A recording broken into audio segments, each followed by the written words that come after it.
Tausen, and I'm a friend of the show. Boom. I am Francisca George, and I'm a friend of the show. Perfect. Hi, my name is Susan Leemans and I'm a friend of the show. Boom. Yeah. My name is Zainab Sammaz and I'm a friend of the show. Boom. Hey guys, my name is Sasha Vickery and I'm a friend of the show. Boom. Hi, my name is Lloyd Harris and I'm a friend of the show. Perfect. Hi, my name is Jan Faria and I'm a friend of the show. Boom. Yes. Take one. Well done. Hi, my name is Jasmine Paulini and I'm a friend of the show. Wow, Jasmine, you got it in one time. Ready? Play.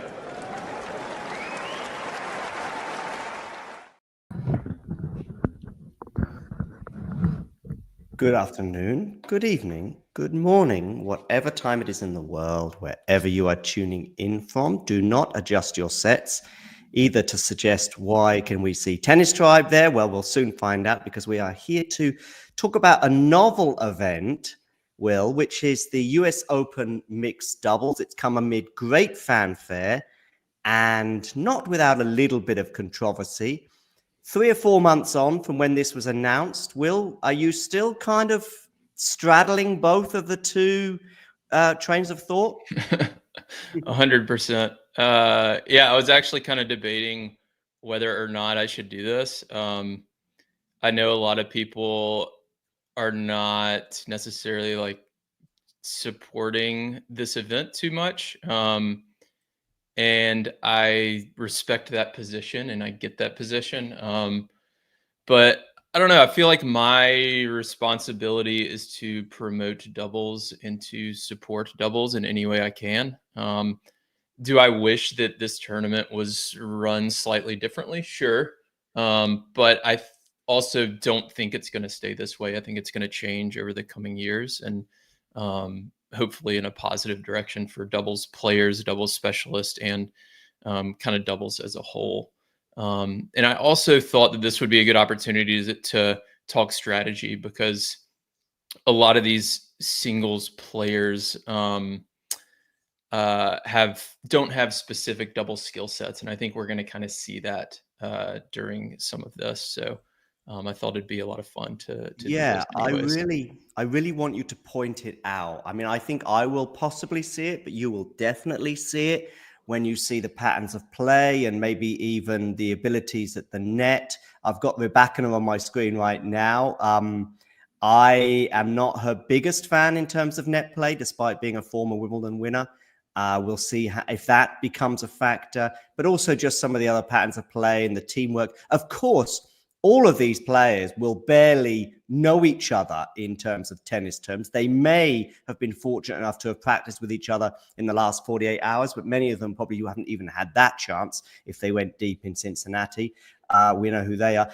Is there any update on Yannick Sinner, by the way? I assume that we know whether. Yeah. Tell it me. was like 10 minutes ago. So he and Siniakova are out. Okay. Christian Harrison and Danielle Collins are in. Okay, so they made the announcement, like 15 minutes before the tournament started. Presumably, they will have been on some kind of standby anyway. I mean, Danielle Collins in particular needs. Yeah, they were, from what I've been told. Yeah, they were kind of an alternate team since yesterday, at least. Do you think that could have been, maybe made aware to the public? That there are these alternatives.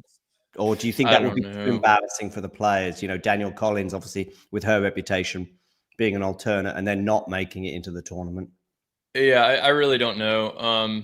Yeah, I'm sure they just had their hands so full trying to get people to New York from Cincinnati, trying to talk to Sinner's team. There may have been, I don't know. I can only speculate if there was also in terms of Sinner, he might have only really given it every chance, and he might have just been like, do you know what? I feel terrible today, as in yesterday, so I'll wait until this morning. A night's sleep and you can feel 100%. He might have woken up feeling 98%. And he's like, you know what? 98% isn't enough, because he might have just approached this in terms of, would I go practice today? Which, by the way, may give us a clue about how these players are treating the tournament as well. And, will in your mind, as a doubles enthusiast, this is probably the big question. Will they have a doubles Grand Slam title in your mind to their name? Not in the official, because I think they will officially, obviously, but in your mind, or will it always have an asterisk beside it? I mean, I think it certainly will have an asterisk right now, and I think when we look back on this in 5 or 10 years, it will still, because like I said, it's going to evolve. Like the people I've talked to say, like, this is not going to stay the same. And in like 5 or 10 years, whether we have a lot more singles players in the draw or not, like I think it's going to shift back to a longer format over more than 2 days. And you'll look back and be like, oh, remember in 2025 when they did that 2-day event? Like they're also mixed doubles Grand Slam champions. Like, I don't know. It's a lot harder to win it today in 2035 than it was 10 years ago. So I don't know. I would say probably not when we're gonna look back at this, but I get why they had to do it. It's an interesting point you raised, though. This could be, I think history will tell us more as to how we view this decision and this move. If there is an evolution, if not a revolution, there's been a revolution now in terms of what we're seeing this next 48 hours, or even just a little bit less. But in terms of the way it then if it then attracts some of these guys, and then we end up having maybe a fusion, because I think that one of the biggest criticisms from doubles enthusiasts such as yourself is the lack of, recognized doubles players. I mean, you can probably name some if you wish. Yeah, I mean, Siniakova just got like taken out of the draw. I don't know if that was like her choice, if she was open to playing with Christian Harrison or somebody else. I have no idea, but you would have thought that they would have offered her. You just said, look. Yeah, I mean, male alternate. At the end of the day, like, and I read, I haven't finished, but I've started reading Ben Rothenberg's article earlier today from Bounces. And he talked about Fritz's quote where Fritz said, like, I like playing. It was something along the lines of like, I like playing against double specialists. I think, I don't know. He viewed it as kind of a challenge. And I guess the debate is, can singles players compete with double specialists on the doubles court, or are the double specialists just not as good at tennis players? And it's kind of a weird one for me because we've seen it. Like, we don't have to guess at this. We see it, like, singles players enter a lot of the Masters 1000s on the men's side. They played in the Olympics last year, and we ended up with 2 double specialist teams in the final. True. It's just like it's a probability thing. Like, sure, sometimes the singles players are going to win. Like, they're very good at tennis, but over the course of, multiple tournaments, and if you get a large enough sample size, generally the double specialists win. And, that doesn't mean, like, if Alcaraz focused on doubles tomorrow, he wouldn't be a top 5, maybe even world number 1 in 6 to 12 months. If he was training for doubles, like, he's an unbelievable tennis player. Of course he would. But the way it is right now, like, he doesn't train for double specific skills. So generally the double specialists win these matches. And if you want to, we can go through, I was just filling out my draw, so we can go through some of the teams and the picks definitely that we have here. It looks like Barry Fulcher just joined us. He coaches Lloyd Glasspool, helps out with Lloyd Glasspool and Julian Cash, the #1 doubles team in the world. He's on Instagram Live and said, are there any pairs left? And it turns out we do have enough pairs to play the tournament, Barry. Funny comment there, though. Do keep an eye on your Instagram Live and just interrupt me, or just, bring in someone. For sure. Thank you. Yeah, I'm going to keep an eye on that, and I'm on YouTube as well. So if people have questions, definitely insert them there. I'm on ESPN2 here in the States. Monfils and Osaka are about to play against McNally and Musetti. Got Sky Sports in Europe. My stream might be a little bit behind yours, but I'm intrigued just at, loads of things going on. So I'm not too worried that you might be a point ahead or anything. They're just showing some of the matches right now. Some of the matches on the screen right now that are taking place today, and I will bring up the draw in a moment and share a few more tweets. But yeah, your thoughts on some of these matches today? So before we get to the first serve here in this first matchup, I have to make my pick so that it's official. Oh. McNally and Musetti are going to win this one. Okay. McNally is historically an awesome doubles player with multiple partners, regardless of who she plays with. And then Musetti was just in the final in Cincinnati in the doubles draw. So they should win this one. Osaka's and Monfils, super fun team to watch, super talented, but not as much doubles skill set, I would say. So McNally and Musetti definitely should win this one. Just before we move on very quickly, Yeah. I also will be interested. Monfils is a showman, so we might see some things from him. But yeah, just something in terms of how serious these players are taking it.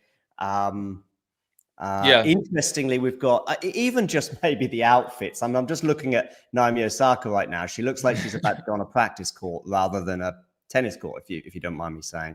You'll see her outfit will be very different next week. I'm pretty sure about that. Anyway, go on. Continue with some of your thoughts. Yeah, I imagine you're correct. Yeah, and you can see like right now, Musetti's signaling behind his back after Monfils missed his first serve. So like they're calling plays on second serve return. Like they're gonna care a bit more about this. It seems like than probably Osaka and Monfils. Did you so that's say another anything factor about as well. Did you say something about McNally's prowess in terms of doubles and stuff?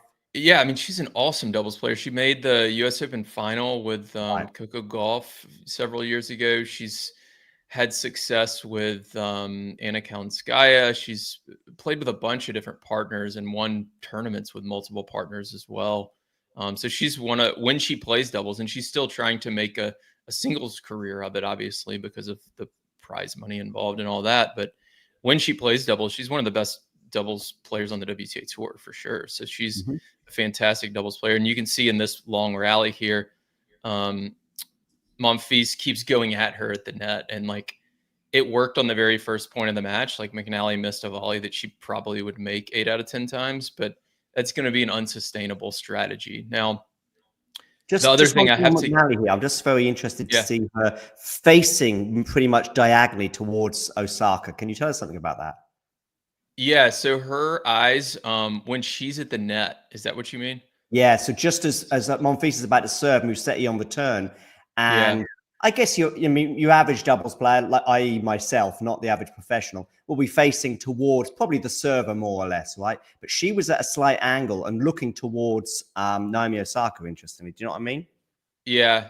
So it looks like so what McNally's doing there, she's the returner's partner. She's looking to see if Osaka's going to move. So if Osaka moves to poach, or if she lifts her racket up as if she's about to have a volley, McNally's going to shuffle backwards to more of a defensive position. So this is something a lot of the singles players you'll see if you watch when their partner's returning, they're going to turn around and watch their partner hit from the baseline, even during a rally.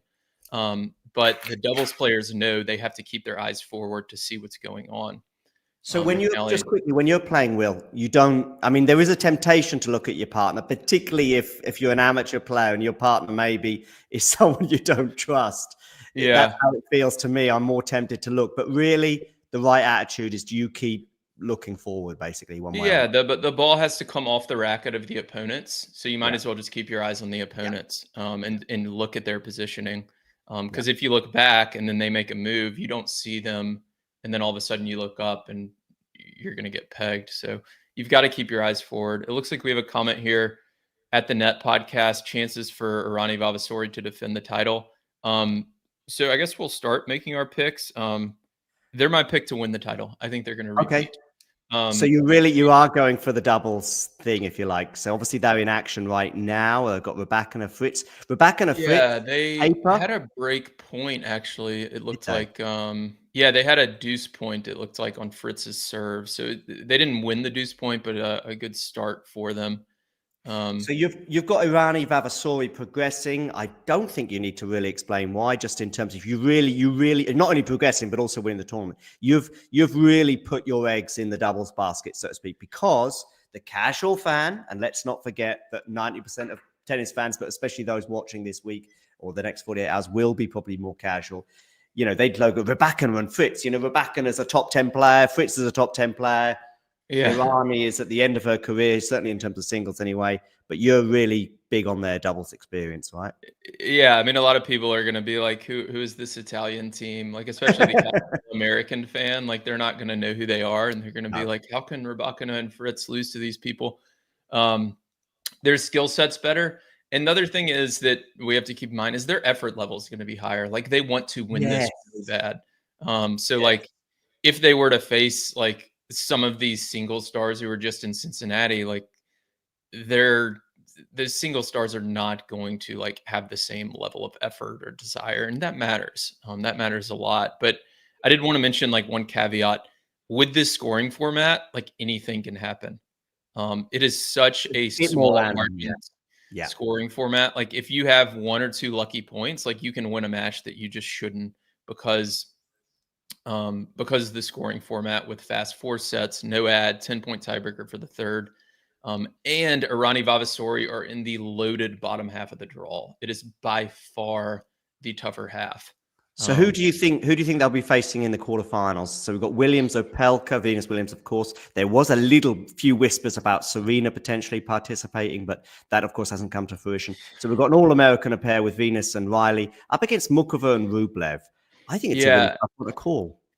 Yeah, I think if this was not New York, honestly, I think it'd be a pretty easy one to call. But I'm still going to go Mukova and Rublev. Rublev's a good doubles player. Opelka's not a particularly good doubles player. He's had a lot of good results over the years on the ATP tour and some 1000s in doubles. He does a really good job of moving forward at the baseline and taking the ball early. When you watch him play singles, he does that, right? He just doesn't give up court position. And that's even more important in doubles, which is why somebody like Rublev can have a lot of success in doubles and Medvedev struggles so much because Medvedev is so used to playing really far behind the baseline.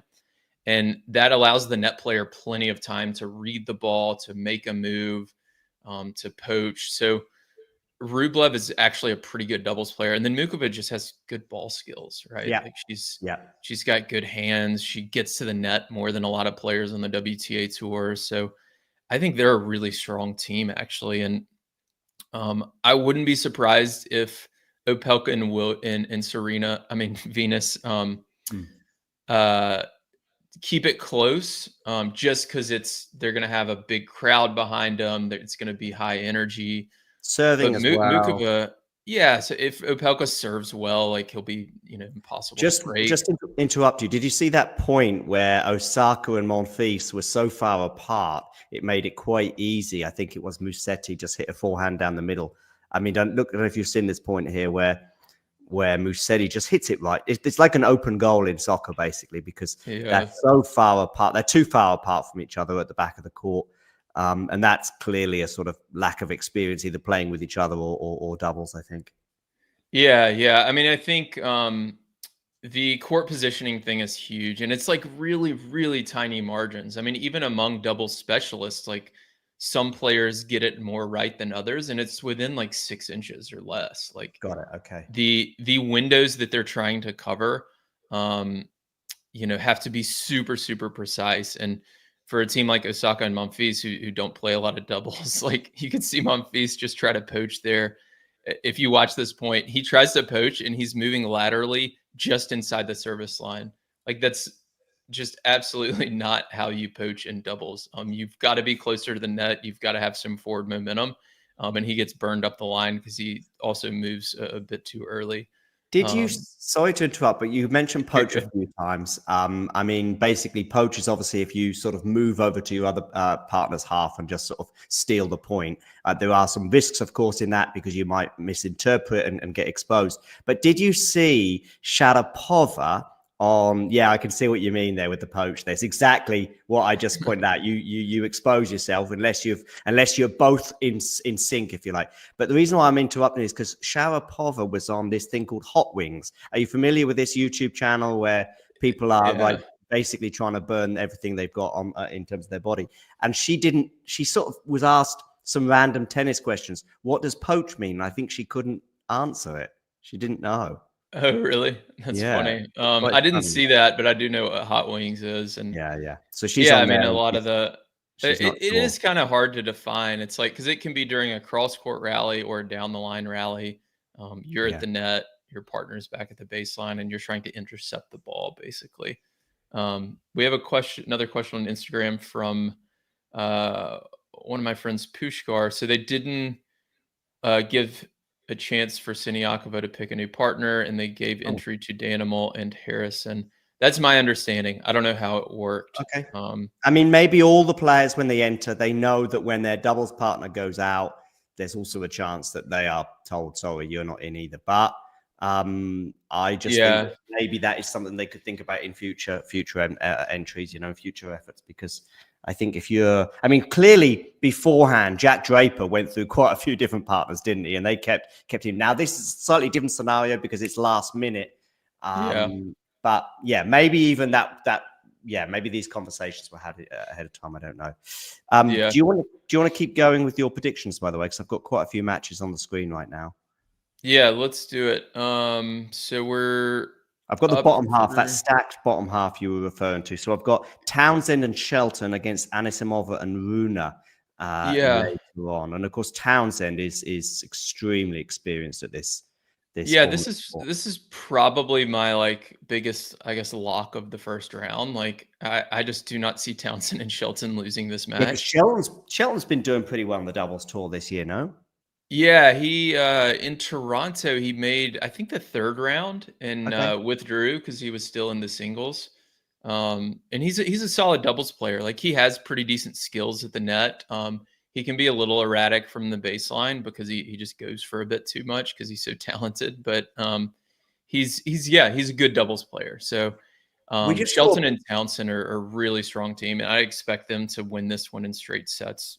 Just in a point there with Osaka Monfils against McNally Musetti. Now, McNally Musetti ended up losing the point, but McNally in particular, she made a couple of very interesting darts across the court, which just, I don't know, told you an instinct that she has for the doubles. Certainly an instinct because she probably plays a bit more this year. Maybe Monfils and it might even be a case of matches, maybe in a couple of matches time, if Osaka and Monfils are still in the competition, they may work things out a bit quicker. But although they end up losing the point, and in a way, they lost the point where I thought they kind of got themselves back in it, and Musetti had a chance with a smash that could have brought the rally to neutral. But anyway, I do see Naomi Osaka's new coach, of course, Viktorovsky, I think his name is, former, of course, Iga Swiatek coach. Just did a bit of poaching here. That's lovely there from McNally at the net. Anyway, go on. Let's have a look at Daniel Collins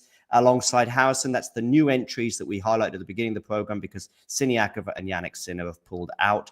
Just a quick singles thing, by the way, maybe the only singles thing I mentioned. Artur Fils has also pulled out of the US Open. Breaking news. Against Bencic and Zverev. Thoughts on this? So sorry, I was distracted because Irani and Vavasori broke Rybakina, I guess. So they're up a break 2-1 early here. So one of the points we just saw from McNally on that poach, she hits a volley, she moves to the middle, hits a volley back to Osaka at the baseline. And then this is where most of the singles players you're going to see retreat back towards the doubles alley. So she took a step back towards the doubles alley, showing Osaka, hey, I'm covering the line. You can go back cross court. And then as Osaka's hitting, she just comes back and stays middle and then hits a little short drop shot.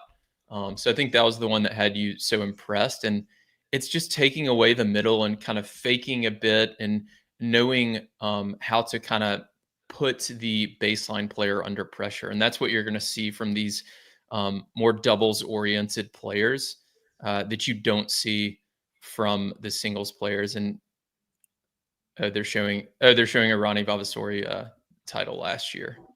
I thought they were showing the break point. Yeah, I've got a split screen on right now.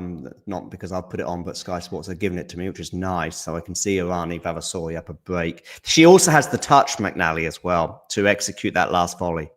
Yeah, 100%. Yeah, so when you watch singles players practice their volleys, they're typically hitting volleys from a little bit closer to the service line, and then the doubles players have a lot more skill up closer to the net. They have quicker hands. They have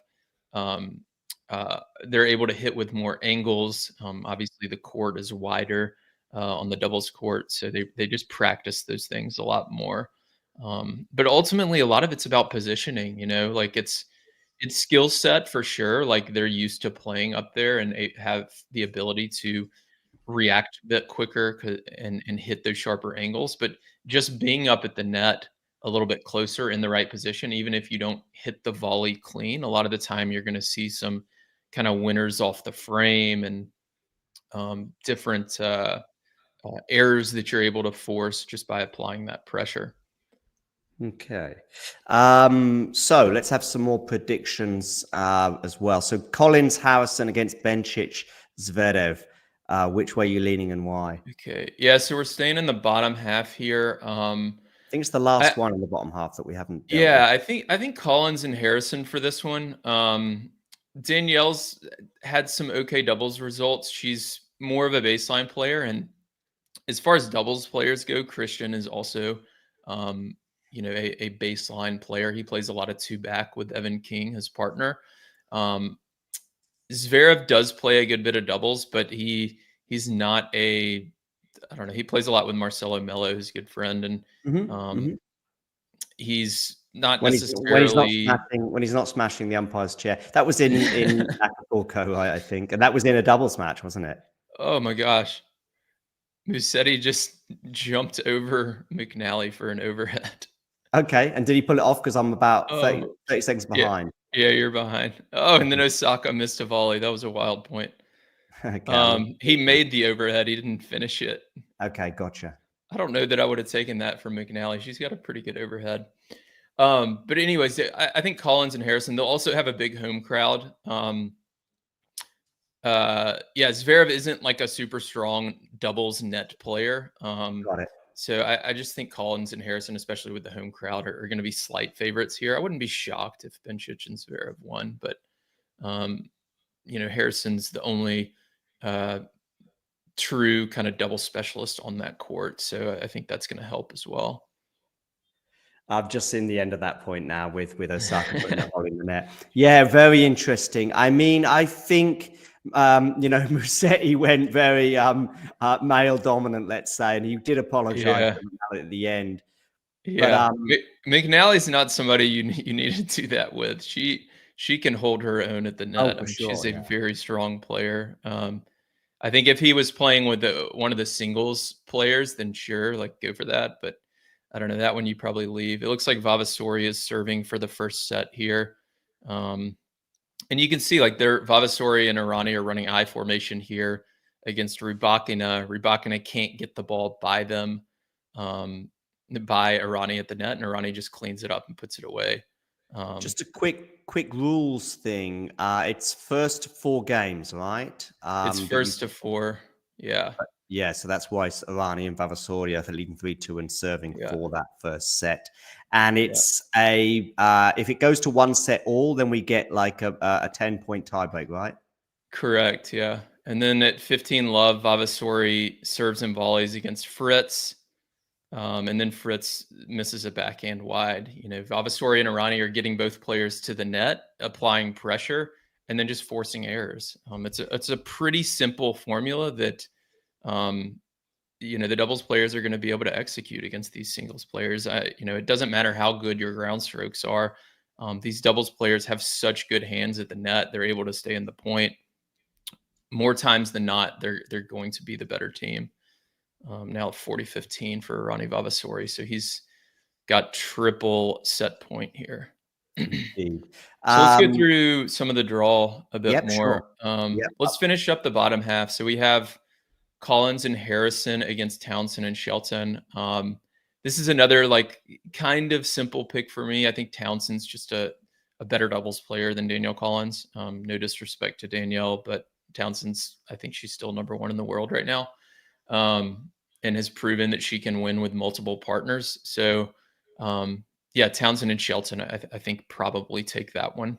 So do you think they get to the semis to meet Irani and Vavasori, for example? Yeah, I think Irani and Vavasori beat Mukova and Rublev. Got it. Again, I just think doubles specialist, and they want to win this, like, for the doubles players, I think, too. Just a sense of kind of pride thing. So I think that is going to be the first semifinal matchup that we have tomorrow. Yeah, and Townsend Shelton, yeah, they're contenders for the title. I mean, everyone's a contender in a way, but obviously, there's like leanings for all of this. I mean, it's funny if I were to reseed this, like, if I were to reseed everyone, like, even if we just did 8 seeds, I think like 6 of the top 8 seeds would be in the bottom half. Like, Got maybe it. 7. Like, it's the bottom half is just really stacked. Shall we? So we've got us. We almost know who your champions is anyway. But we've got your semi-final anyway set with Townsend and Shelton coming up against Irani and Vavasordi in the bottom half. Let's go to the top half now. Of course, we have got a match on right now, which you've predicted with McNally and Musetti progressing. So another match that'll be coming up will be Iga Swiatek and Casper Ruud alongside each other against Madison Keys and Frances Tiafoe. Is it fair to say we've got 4 fairly inexperienced doubles players? I mean, Iga, of course, has been in a French Open doubles final alongside Metic Sands in 2020, I think it was. She must have been playing within, I think, the following 24 hours, having just won the singles title in that sort of breakout year, if you like, for Iga. But it does feel like she hasn't played a lot of doubles since. Yeah, no, she's not.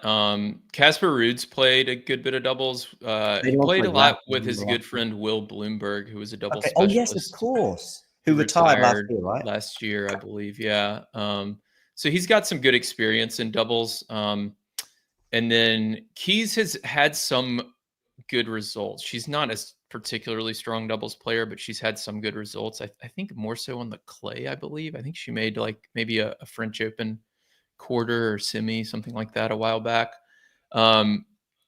This is a tough pick for me. I think a lot of it, I think on a neutral court, if all players like wanted to win, I would pick Iga and Casper. But with the home crowd, Iga just played in Cincinnati literally yesterday. I think that Iga's effort level might be a little bit lower, and Keys and Tiafoe are going to want to like win this. So I think based on that in the home crowd, I'm going to pick Keys and Tiafoe. But again, I think this is a tough pick. I think this one could go either way, but I'll take Keys and Tiafoe just because of the home crowd, and I think Iga's match yesterday in singles. We'll come to the quarterfinals in a moment, but let's establish our final quarterfinal. We've got the all-Serbian pair. We know that they have a funny relationship in terms of, I've seen some of these promotional videos. I've seen the way they interact with each other in press conferences as well. Of course, that's Olga Danilovic and Novak Djokovic. They'll be coming up against Mira Andreeva and Daniil Medvedev. We've also got Daniil Medvedev in terms of him playing doubles and the fact that he kind of makes fun of his own inabilities in this form of the sport. So that's going to be an intriguing one, arguably the most intriguing, again, for the casual fan clash, because I think Novak, super competitive guy that he is, I think he's probably going to enjoy playing alongside, let's say, a fellow Serbian in the form of Olga. And we might see some fun and games from him as well. I don't think we'll see a racket. Listen, the chance of him smashing a racket in a singles match are probably about 10%. And in fact, you could probably apply that to some of the other players here. I'm just trying to think who smashes rackets from time to time. Francis, maybe. Yeah. But that would be interesting. I don't think we'll see here's a prediction. I don't think we'll see a single racket smash from any player in this entire tournament. But we'll see. I don't think so either. The clock is ticking on that one. So anyway, give me some thoughts on this particular encounter with the Serbians against the Russians. As we're talking, it looks like we've got a deuce point. Yeah, Musetti and McNally just broke, so they're going to be up 3-2. Yeah, they're going to be up 3-2 here, serving for it. So my picks so far are looking good. So this matchup is this is another tough pick because I just don't know what the effort level is going to be. Right, like, does Djokovic want to put effort into this? I would imagine he might for today, but he probably does not want to play tomorrow. So like if he gets through the first round, I imagine he just doesn't try super hard in the second round, you know? I don't know. I might just. You I think think so? a little bit this year, what we've seen from him is the further he goes, the more he gets his teeth. Now, I know it's different Yeah. trying to win Miami, trying to win some of these other tournaments where he's gone deep, especially slams. But I think that he also a US Open mixed doubles title. It's something. It's something. It's a. I mean, in a way, he's got his 100 titles now. An ATP 250, an ATP 500 doesn't really do anything, but a mixed doubles thing, especially if this turns into a big. I don't know. I see him enjoying it that first match, and if he loses, so be it. But actually, I think the more matches he wins, the more desperate he will be to win this title. That's how I feel. Yeah. I mean, we'll see. A lot of it's going to come down to that. Medvedev's just not a very good doubles player. Like when people discuss, Alcaraz and Sinner could dominate the top doubles team or whatever. Like, it's, I talked about this earlier, so I don't want to harp on it too long, but like, it just depends on the player, right? Like Alcaraz could absolutely be an awesome doubles player. Medvedev, I just don't think so. Like, even though he's a top, top 10, top 5 singles player, like if he focused on doubles for the next 6 months, like maybe he could get top 50, like maybe, I don't even know. Like his skill set is just so different. So I did pick Djokovic and Danilovic.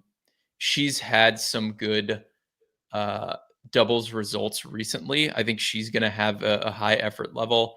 Andreeva is a good doubles player. She's improved. She still does play a bit more like a singles player, but because Medvedev is so awkward on the doubles court, I think Djokovic has better hands at the net, certainly. He's probably got a little bit stronger doubles IQ. I did pick them, but again, I think this is kind of a tough one for me to call. Indeed. Okay. And the final match, I think, is Pegula and Draper. Draper, of course, seems to be cursed in terms of everyone he partners has pulled out. Who are some of Draper's partners that have pulled out? You'd have to remind me, but I think he's on his third different one. Oh, yeah. I know Tommy Paul pulled out, didn't he? Because he was in one of the banners. So he was going to be playing, I think, alongside Naomi Osaka. I think. Yeah.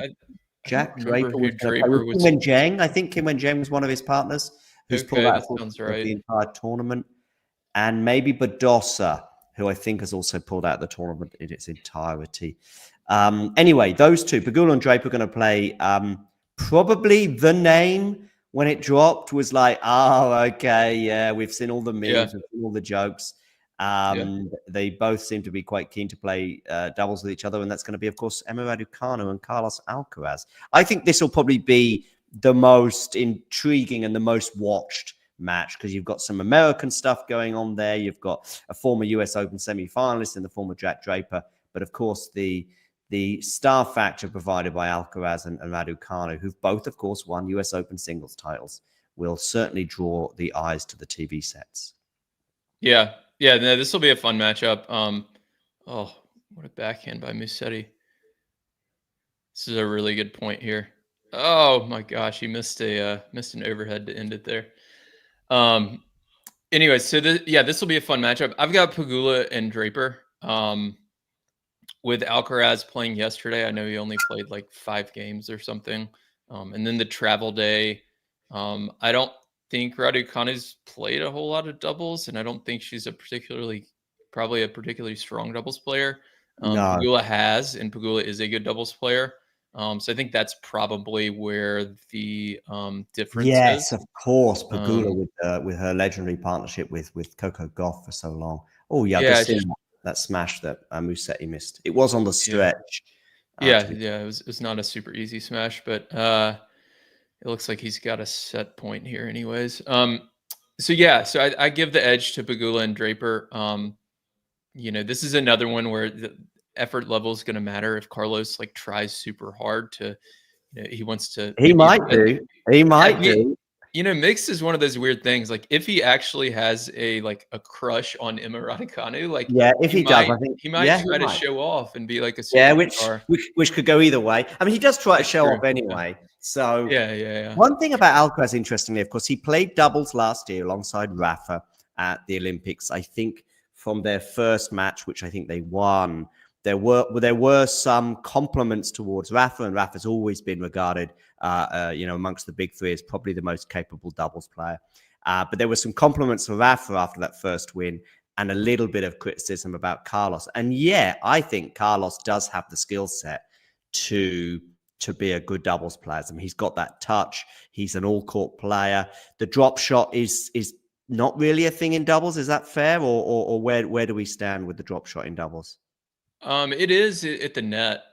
Yeah, from the net, base. I can see it. Yeah, touch at the net, definitely. But I'm just wondering whether you're not going to be in the middle of a rally and then just slightly change your grip and then. No, because there's somebody at the net to cover the drop shot, so that's not gonna be effective. But yeah, he's got all the shots and the skill set and the hands and the quick reactions and the speed, and the serve and return. He's got all the tools. It's those players who more like Medvedev, like I was talking about, who play just a very defensive game style, that are going to struggle more on the doubles court. Looks like Musetti just double faulted to give the break back. So they are at 3-all now. And now that we've got, how does that work? Do they go to a tie break now? No, they'll do a tiebreak at 4-all. So Osaka's going to serve here. So it could go. You could have a set 5-3 in a sort of 7-5-ish kind of way, right? Exactly. Yeah, that's right. Got it. Yeah, I'm just sharing that on the screen right now. So yeah, so the break has gone back. Anyway, what we've got then in terms of your predictions, we've got Pegula and Draper up against the Serbian pair of Danilovic and Djokovic, I believe. Is that right?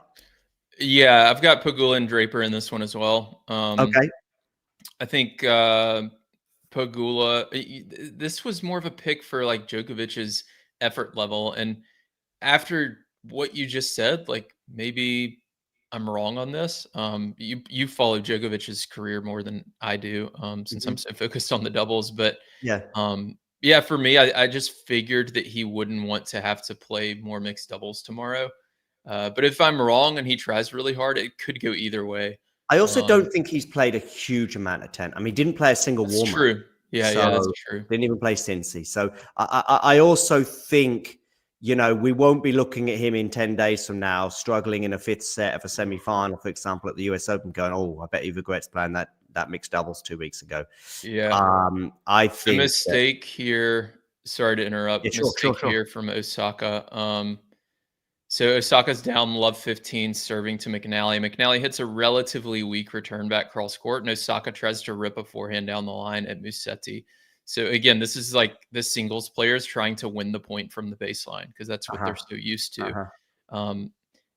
She misses the forehand when she tries to rip it down the line. And then B, even if she does make this, Musetti's going to be able to handle that and probably put her in a more defensive position. So it's just not a good spot. And then Monfils tries to poach from the baseline again and gets burned.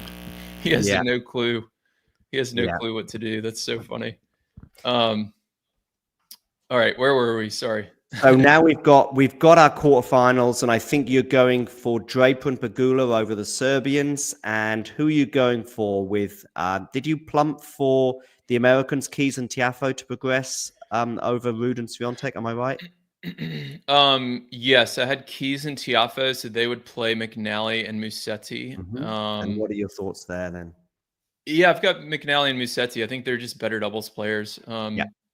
Yeah, I think that's a pretty straightforward one. And so what about the semi, therefore? We'll stay on this half. Who have you got in your final? Is it Draper and Pegula, or is it Musetti and McNally? Musetti and McNally. Wow. Again, I just back the double skill set. Pegula's had a lot of good results in doubles, but it's not for her net play as much. It's more for her baseline play. She's very steady from the baseline. She's very smart from the baseline, like opposite of what I was just saying about that shot from Osaka. And then she can hit all the returns, right? She's she can go down the line or cross court with her forehand and backhand return. So there's no real kind of weakness there. So she's a very strong doubles player, but with Musetti's recent results in Cincinnati, McNally, I feel like, is a overall slightly stronger doubles player than Pegula. I'm going to go with them. Okay, so we've got your final, which is obviously Irani and Vavasori alongside each other again. So we've got 3 Italians and 1 American in New York. So, you know, an Italian vibe for sure. And with a splash of American in there. But ultimately, you have gone for the doubles pairing of Irani and Vavasori to take the title, right? That's right. We've got a deciding point here. So after being up 40 love, Osaka has climbed back to deuce on her serve. So she's going to serve to McNally. So this is on the deuce point. The girl serves to the girl. The guy serves to the guy. McNally hits a good return through the middle, and then a really nice poach from Musetti to get the break back. Yep. So they will now serve for the first set. So again, getting that break back and aiding and abetting your suggestion that they will go all the way to the final.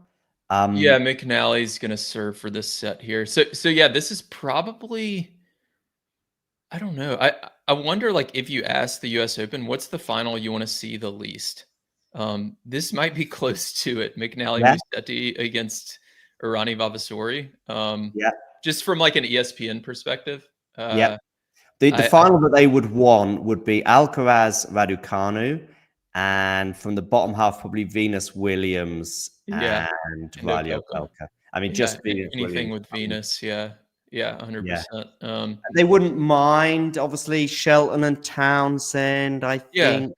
Collins is fine, like Fritz and Rabatic, and obviously you'd probably want an American pair against a European pair. So I mean, obviously Raducanu and Alcaraz up against probably Venus Williams and Opelka. You probably would like Venus Williams alongside, I think, Ben Shelton a little bit, maybe more, just in terms of his razzmatazz and the appeal that he brings. I know, just from having a YouTube channel, I know the names that bring in the clicks and the views, and Ben Shelton probably brings in a few more than Reilly Opelka. But nevertheless, the Venus Williams factor just is huge. So that would probably be their choice.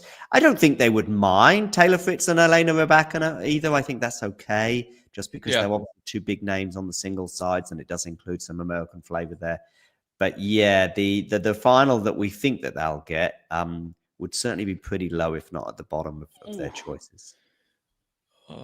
Break point here for Vavasori and Irani. I see that, looks like we're back to the deuce, so another break point. He made a good return. Vavasori went a bit big, trying to go cross court. I just see McNally and Musetti there chatting. I think we're seeing a little bit more communication between those two than Osaka and Monfils. When we're seeing Osaka and Monfils chat, there seems to be a few giggles. Maybe more than, listen, I think this is what you should do. But I could be wrong on that. We're seeing Monfils doing that sort of angle anyway, so albeit from a deeper position. Rybakina just missed a easy high backhand swinging volley to get broken. Musetti just missed an easy poach as well at the net. Missed it, put it out of the court, which is generally when you try and poach, you might go long with it. You might go into the net, but you don't very often go wide as he did there. But anyway, it is what it is. So it's love 15 on the McNally's serve. Second time they've been trying to serve it out. So it's Musetti obviously trying to serve it out previously. There is obviously in mixed doubles, the chances of being broken are slightly higher when it's the woman serving, right? Not necessarily. Okay. So because you've got, it's not the stronger server, it's who's going to hold serve more often as a team. So like, if you have a guy who doesn't have like a super strong serve, even though his serve might be stronger than the girl, he might be a much stronger net player than the girl. So if you take Pegula playing with like I don't know what a good example might be for this, but like Pegula is not a super strong net player, right? Like, but she's so solid from the baseline. So if you paired her with a guy who doesn't have like a super strong serve, but is very skilled at the net, then it might be better for Pegula to serve first, right? Because that net player is going to make your serve more effective through their movement and their volleys, and just cleaning up any kind of slightly weaker returns. Just watching this, it's not bad. Yeah, you can see Irani here running I formation again and just tearing up the Rybakina serve. So this is tied in. I'm releasing a podcast on this soon, but I don't know if you saw on the Nothing Majors podcast, Isner and Query thought that Sinner could beat the top doubles team in the world. Okay. I bet, but Sinner alongside a random player, is that what they're saying? No. Sinner by himself against the best doubles team. Sinner gets the doubles alleys, and the best doubles team only gets the singles court. So like Cash and Glasspool. Yeah, I understand. Sometimes when I'm practicing, perhaps with especially maybe just two players that are just slightly weaker than me, I'll like it. Actually, I enjoy it because you get to hit the ball twice as often, and so I might do that as a practice. Like I'm playing that I can hit the ball into the doubles, and they can only hit it into the singles. Yeah, and it's like I don't know. I thought it was kind of a dumb debate, to be honest, because I just don't think it would be that close. Like Sinner could not. What you're seeing right now is this net player has such an effect on the returns. It's an interesting one in that it's an interesting one that they've gone for, not because it's just so weird. I don't know. It's like I don't know. So it's so difficult for me. I just don't see it as being a thing to talk about. I don't know. I just don't see it as a thing. It's like saying that, maybe Alcaraz might be a better chess player than Jannik Sinner. And we're just basing that on some thing we've seen on a tennis court. Well, I think they're doing it as just kind of a disrespect for doubles players. I don't think it's kind of anything more than that. But I mean, the answer's pretty clear to me. Like with the net player, like Sinner's gonna have trouble winning return games. In fact, I don't think he'd win a return game. And then without the net player on Sinner's serve, the doubles players can just chip returns back deep in the court, and like it'll still be hard to break him, but they'll be into the point at least a bit.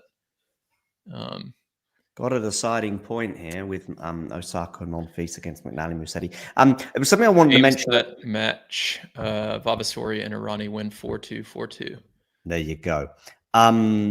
There was something I wanted to mention earlier, actually, that I didn't. And it is pretty much looking that way, although I think the Monfils Osaka one could go longer.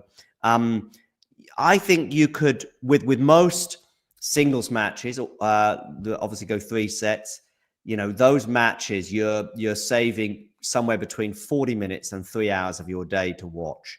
I think most of these will be about an hour, although we are seeing this Osaka Monfils one turning into a bit of an epic, although they have just sealed the first set 5-3. But I think, you could probably ring off an hour of your day and you're probably going to see most of the match. Does that make sense? Like this match is probably about 45 minutes in, so it could well end up being an hour and a half, but it could also be done in another 20 minutes. Does that make sense? Yeah.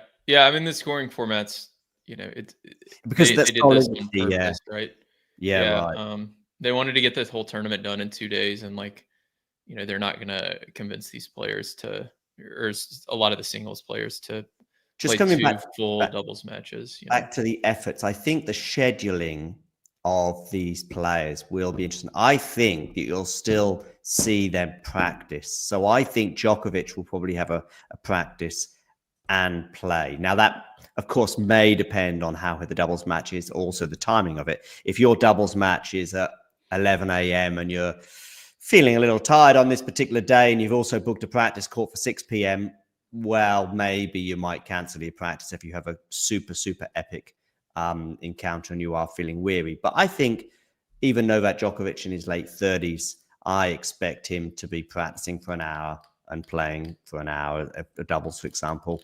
And Yeah. that might, you might only have, of course, he might have two doubles matches today. So that would then maybe mean he cancels that practice or whatever. But yeah, I don't think it's too bad for their preparations. It's Tuesday, Wednesday as well. So I would imagine if they have normal matches, let's say, even if they win the tournament, even if Djokovic wins the tournament, I can still see him practicing on Thursday and Friday and so on. These guys are used to playing for 1, 2, 3 hours a day. And yeah. Well, I mean, Djokovic has this formula down for like how he preps for these majors, right? And I think it will depend on if he plays 1 or 2 mixed matches today. Yeah, right. He might cancel any practice that he had. I think Iga has already booked her court and actually been practicing today, I think, despite obviously only arriving, I guess, late last night or even early this morning. I think it was late last night that she would have arrived. I think her and Alcaraz shared a private jet together. But I think she's booked a practice court and potentially going to be playing two matches today. Yeah. Iga, of course, at a slightly different stage of her career. But yeah. Are you okay to stay live until the end of the Osaka Monfils Musetti McNally match? Yeah, we can stay live for I've probably got another 20 minutes or so. All right, let's keep going for at least another 20 minutes. Anyway. We'll see how this goes. Yeah, they're showing a few highlights here of Vavasori and Irani. I just can't stress like how important the net player is in these matchups. And Irani's moving at the net, picking off Rybakina's ground strokes, and like, it's just easier to play at the net than the baseline, like regardless of your skill set. If you're good at the net, like you're going to be a better doubles player generally. So it's, yeah, that round one just kind of instilled that. Now, Irani and Vavasori, like I said, with this format, if they have a slightly off day, a few unlucky points, like they can absolutely lose to Fritz and Rybakina or whoever they face in the next round. But, if they play 10 times, like they're winning these matches 8 out of 10 times, know? So they're just, they practice doubles and they play doubles. And we've created this draw where we've got all these single stars and then like one team with 2 double specialists. So the double specialists are going to be the favorites. Like they absolutely are. And I think you make a really good point in terms of motivation. Yeah, they will be the pair amongst all of the pairs, including even Venus Williams, I think, in front of an American crowd, for example, at least in the first couple of rounds, that will be doing absolutely everything they can, because they also will be, maybe not wanting to save themselves in any way, shape, or form for any singles runs. And they will also be very proud of the fact that they are the only doubles pairing, I would argue. I mean, even we keep talking about, maybe Shelton and Townsend could make a case, I guess, for like 2 players, albeit that Shelton and Townsend haven't played together before, have they? No, they did in the US Open, I think 2 years ago, and made a run to the semis or finals or something. Okay. If we had Hamlin on, he'd remember exactly. I'm always so bad at remembering these historical facts. So that's good that they've played together before, albeit 2 years ago, and they are both. So that's probably another pairing, albeit Ben in particular will have huge eyes on a huge run. So just you just feel that groin at some point, or there's a stretch for a ball, or there's a ball to be chased down. Even if it's 100%. Subconscious, it's not a case of downing tools. It's not a case of giving up. It's just that focus you have. That even Novak Djokovic, you see it with Novak Djokovic on the singles tour this year in particular, but you just see how he is, and you see how he's laughing and joking and rolling around. And even Goran, his former coach last year in Indian Wells, was saying, it wasn't quite the same Novak that I've been used to. And he goes out early to Luca Nardi, I think, in his first match. And yet, Grand Slam, singles, boom. Now, I know I've predicted some pretty good things for Novak here. I just think that if he gets to, say, the semis, then I think he'll be quite keen to win the title. But if the first match, I think we will see a few giggles between the two of them. And then that might well see an early exit. But if he smells the potential title, And of course, there's not so much for Novak, but maybe one or two of these players will be super motivated as well because of the huge check. What's the financial incentive here? I've forgotten what it is, but it's pretty decent, right? Yeah. The winning team gets $1 million, so they each get 500,000. So it's I wanted to do the math on this. I think I did it when they first announced this back in March. Of the 5 events at the US Open, this is the most lucrative by games won. So like if you're a player and you want to play, get the most amount of money per for the least amount of time. Yeah, this is the most lucrative, like even more than the singles, I believe. And it might even be the most lucrative tournament on the calendar. Because you only have to win, what is it? So it's 8, 8, 8, and then 12. So 20, 38. No, I don't know this, but I wouldn't be surprised if you win the doubles tournament here. So you're getting $500,000 each, $500,000 each. It's 1 million for the pair, right? For the doubles. Yep, that's right. $500,000 check. I wouldn't be surprised for half of the entrants would be the biggest check of their tennis check of their career. I don't know, but obviously Raducanu and Alcaraz have won Grand Slams, so I'm sure they've exceeded that check.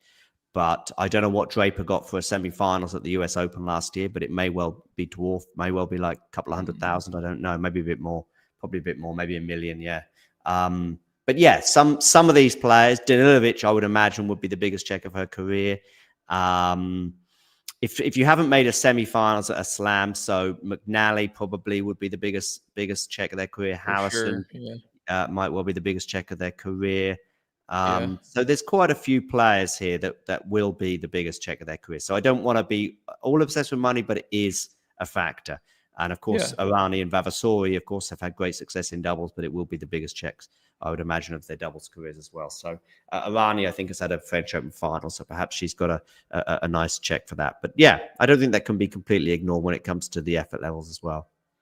Yeah, 100%, especially as they get deeper into the tournament, because the checks get bigger and bigger, as you can see. So so we just had Osaka move forward and try to. They're doing an on-court interview with McNally. That's cool. Osaka just tried to move forward and make a volley, and there's just all these little like technical things that McNally's a bit better at the net. What happened to the idea last year at the Washington event of miking the players up? That's never really returned, right? Has it since? They did it again in Washington this year. I don't remember which matches it was, and I don't think it was got as big of news or press. No, because I didn't hear about it. Yeah, this last year, but it's something. I mean, I'd love for them to do on the doubles court. But at the end of the day, like if they're not showing the doubles matches on TV, then like who's going to be there to listen to the players who are mic'd up, right? They don't. A lot of times they don't have. So it's not for people in the stadium. I don't believe so. I think it was they created some like Instagram and YouTube content out of it. They had Harry Hillievara and Henry Patton mic'd up, and that was probably the best one because Harry's got such a fun on-court personality. So if they would do that and then promote it a bit more on social media, I think it could do well. The crowd, by the way, on Ash looks pretty decent. It does. My guesstimate would be about half full, but I'd like to see a few more images and maybe make a bigger. But right now, you'd often have singles practice on this court, I think. I don't think you have qualifying on this court, right, for the US Open, which is also taking place as we speak. So I think you'd have a singles practice. Are these tickets sold? Are people buying these tickets, or are they free? No, they've been buying these tickets. I think Armstrong is free, but Ash, they were selling tickets. I'm not positive. If somebody wants to comment, if they know for sure. But I know at least some of the tickets were at least for the USTA. But normally I think practice and qualifying is free as far as I'm aware. Yeah, I mean, let's take a look. I can click on tickets here. I've got the draw up. Yeah. So Arthur Ashe. Interestingly, Osaka and Monfils are racing through their service games at a quicker rate than Musetti and McNally. Now, that obviously isn't reflected in the scoreboard. It just shows you that Monfils and Osaka, when they're getting broken, are getting broken probably to love or quite badly, or they're holding to love. But the most important stat of all is the fact that they're set down, but they are on serve in this second set. 1-1, 40 love. Yeah, it looks like there's no tickets available for today. Let me see for tomorrow. So is it saying sold out for today? I guess so. It looks like, yeah, I mean, tomorrow it looks sold out too, because it's only resale tickets. The cheapest available resale ticket is 100 US. Okay. Or 94. So, and then after that, it goes up to 200. And does that get you both day and night session, or just one session? So therefore 2 matches, for example, today. I think both. Okay. Well, for tomorrow, it would be 2 matches, right? So it'd be or 3 matches, both semis and then the final. Mm-hmm. Yeah, that looks. What time are the matches tomorrow? Are they day or night? This ticket says 7 p.m. For tomorrow, okay. Yeah, I don't know for sure what time the matches are tomorrow. So, yeah, so back to Djokovic. I mean, I think, like you said, like we've talked about, like the effort level is going to be the biggest thing, but he's got the best draw he could probably have. I mentioned earlier, if I were to reseed this tournament, like 6 of the top 8 seeds would be in the bottom half. Arani Vavasori would be probably my number 1 seed. 2 would be Shelton and Townsend. 3 would probably be Musetti McNally. Musetti McNally. They're in the top half. 4, probably maybe Mukova and Rublev at 4. What I'm finding with a lot of the partnerships, aside from Arani and Vavasori, and to a less extent Musetti and McNally, and Townsend and Shelton, the rest are like, I think there's a doubles player there, as in Mukova, but not a doubles player in Rublev, or there's a doubles player there in terms of Pegula, but less so in terms of Draper. So there's quite a few partnerships where there's one or the other. I think Venus, you would say, has got a lot of doubles prowess, and Riley hasn't quite got the same CV at this level. Am I right with that one? Yeah, for sure. Venus is, I mean, she had 14 Grand Slams with her sister in doubles. So yeah, she's as strong. But a lot of it's not about like skill set, like I talked about earlier. Like a lot of it's about just knowing how to play doubles, right? Like Pegula is not the strongest net player in doubles, but she knows what to do, right? Like at the net, she's not going to be poaching a bunch, but when you go at her, like she'll react and stay on the point, and then eventually you'll miss. She's not going for too much. And then from the baseline, she's a very smart player. So she doesn't have like the double skills of a McNally, but she's got the doubles IQ because she's played so much doubles. And I think the same's true of probably Rublev. Like he's had some good results with Khachanov at some Masters 1000 level tournaments. And he's a smart, good doubles player from the baseline. Same for Shelton. But then when you look at like Alcaraz, probably not as smart. He does have the skills, but like he's not the smartest doubles player because he just hasn't focused on it and played it. Same for Medvedev, Tiafoe as well. So yeah, I mean, a lot of these are about not only like how good a results have they had on the doubles court, but also like what's their doubles IQ and like doubles knowledge. Like, do they know what shots to hit and where to be? We've got a poll on YouTube, and it is 50-50 at the moment in terms of I wasn't quite sure how to word this, but I just went with basically, how pumped are you? How excited are you? Do you like the new doubles format? And 50% have gone for yes, I'm pumped, and 50% have gone for no, it's just an exhibition. That's kind of how I framed it, because I think you might be kind of intrigued, but still regard it as an exhibition. There are more extremes. Of course, you might be furious about it and just not want to watch it at all, but then I guess you wouldn't be voting in this poll. So I thought I'd just give those two options. And I think a bit like yourself, I'm kind of straddling the two. And I think it'll be interesting if they use this as a platform going forward. Oh, I can see actually. I said 50% they're staying full. I think it's a lot more than that. I'm just looking up at some of the upper tiers now. And it's probably a little bit more like 75% full actually. Yeah, definitely. If you take out that top section, it's definitely over 75-80%. Yeah, I mean, they did such a great job of like promoting this and selling tickets. Like, I'm not surprised to see a big crowd. And especially when the lineup was first announced, it was like 9 of the top 10 players on both sides. Now, of course, we end up with no Sinner. We end up with no Sabalenka. We end up with no, Coco. Or, I don't know. There was a number of players. Actually, I don't think Sabalenka and Coco on the initial lineup. Coco wasn't. I thought Sabalenka was. I think maybe she was with Draper. No. I think Draper was with Kim Wen-jeng, and then it moved to Badosa, and then finally Pegula. Yeah, I don't remember. Maybe she wasn't. But like, regardless, we've had a lot of players end up backing out, right? So, but that helped them sell tickets early on. I mean, I remember they started selling tickets, and I think they sold a bunch early, and obviously the stadium is pretty full. But if we were to so let's run through these few days, and then what changes would you want to make for next year?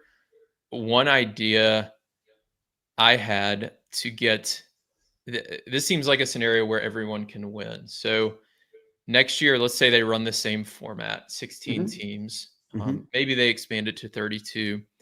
But what they could do is they could do a draw with singles players, singles stars, I'm doing air quotes, and then a draw with doubles players and doubles specialists and doubles teams. And the doubles tournament could take place in Armstrong, and they could make it free. The singles doubles tournament could take place in Ash, and they could sell tickets for that. And then ESPN would be happy because every single match would have single stars. They could just broadcast primarily the matches in Ash like they're doing here. And then the doubles players could get their chance at some big prize money. And then at the end, in the finals, you've got the team who won the doubles draw and the team who won the singles draw against each other in Ash for the finals. I think that would be a way to include the doubles specialists and give them an opportunity as well. Because I think whichever way you look at it, I do think the shunning of double specialists, Su Shui, for example, I saw her posting on social media about this, and I don't know if Krejcikova was ever considered, or obviously Siniakova last minute pulled out, but I don't think Siniakova was on the initial list at least. So I think that's, we're talking about I'm probably missing loads more. I mean, you mentioned players as well. So I think there's a huge chunk of doubles players that have been shunned by this, right? Yeah. And I mean, it's hard to draw the line with a lot of this stuff, right? Like Siniakova is a doubles player, but she plays in the singles draw at every Grand Slam. Ostapenko, she's had better doubles results than singles the past 2 years, right? We've had a break from Ustadi and McNally, by the way, and they're going to serve for the match. But no, I mean, Ostapenko would bring in crowds to some extent. Funnily enough, as much as we all know her and we all love her, she's not as marketable, believe it or not, as some of the other players. But yeah, sure. she'd still be on. I mean, actually, you mentioned if you did a doubles and a singles, I guess she'd be in the singles side, but. Yeah, but somehow I think you're right that for whatever reason, this is short of well, I don't think we need to say for whatever reason. I think we know what the reason is, but it is short of some very, very established doubles players. I mean, I'm just trying to think. I mentioned Krejcikova, for example, among others, but maybe she was never interested. I don't know. Who else really, especially mixed doubles, who else really could and should we be having in here? Yeah, Desiree Kravchuk has 4 mixed doubles Grand Slam titles. Like a lesser known player, like not a star where if you see her name on ESPN, the casual Laura fans Siegmund, know who maybe. she is. Lars Siegmund's been a good doubles player. Jan Zielinski and Shea Su Wei have won 2 majors last year. Who else? Her majors have been with Joe Salisbury and Neil Skupski. She typically plays with Neil, and they usually make a deep run. I think they might have made the finals in Australia this year, or maybe semis. So, yeah, I mean, there's tons of really good mixed players who are being left out. And that's, I guess, the other argument for like not necessarily calling it like a Grand Slam or like a major title if you win this is like, let's say Vavasori and Irani end up losing to Shelton and Townsend in the semis, right? Like, which wouldn't be surprising. They've probably got the toughest path, Vavasori and Irani, or they're certainly in the tougher half. So if they lose and then Shelton and Townsend win, or somebody from the top half, you've just won a tournament with shortened format, 16 teams. There's all those arguments, but then also like you've won a tournament without probably the top like 5 or 10 mixed doubles players in the world, even in the draw. So it's like, I don't know. It's weird to not have the best players at this type of event in the event. It's just, I think that's probably the best argument for people who don't want to call it a Grand Slam. Isn't there also the argument, though, in terms of not calling it a Grand Slam, the length of it, as in like the for sure. Yeah, I think that's where most people are leaning towards. But yeah, I just wanted to point that out as well. Like, it's not just the format and the shortened, fast 4 sets that a lot of people seem to hate so much. It's also like you're not beating the best mixed doubles players. Like, there's only 2 of them in the draw. Like, there's only 2 of the best mixed doubles players in the world. Like, if you were to rank the top 10 mixed doubles players in the world, 2 of the top 10 are in the draw. So it's like, I don't know. I think that's almost a better argument than the complaints about the fast 4 and the 2-day event and the scoring format, only 16 teams and so on. So it looks like Opelka and Venus have started. Yeah, I see that. That score. Just watching Musetti and McNally try and close this out. That's a nice backhand winner there from Osaka. So she's going to have a couple of break points. Yeah. So they actually, at 1540, you get 3 break points because of course you do. Yeah. So they got that one back. So 30-40 here. So Musetti's serving. You see they're talking at the baseline here. They're going to call their serve location. They're going to call their formation, and then they're going to call the movement of the net player.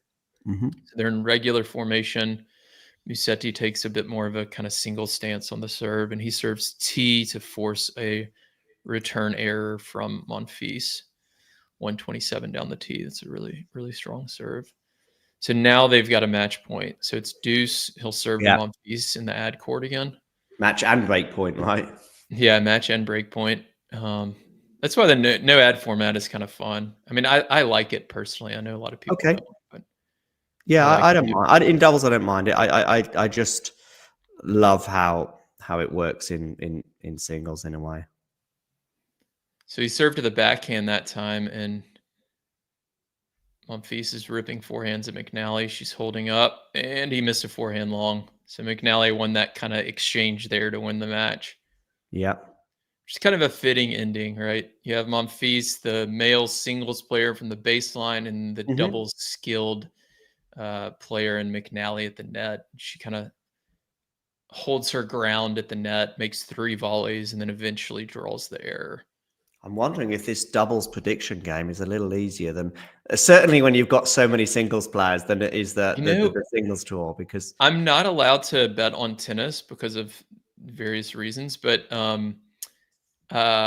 usually when you work in the tennis industry, like you sign contracts and they say you're not allowed to bet on the sport. So I'm not allowed to bet on tennis, but if I could, I bet I could make some good money predicting this draw, because I think a lot of the casual tennis fans are going to come in here and like skew the odds in favor of the singles stars, and they have no clue like that Irani and Vavasori are like easily going to beat Fritz and Rybakina. Like it's just not.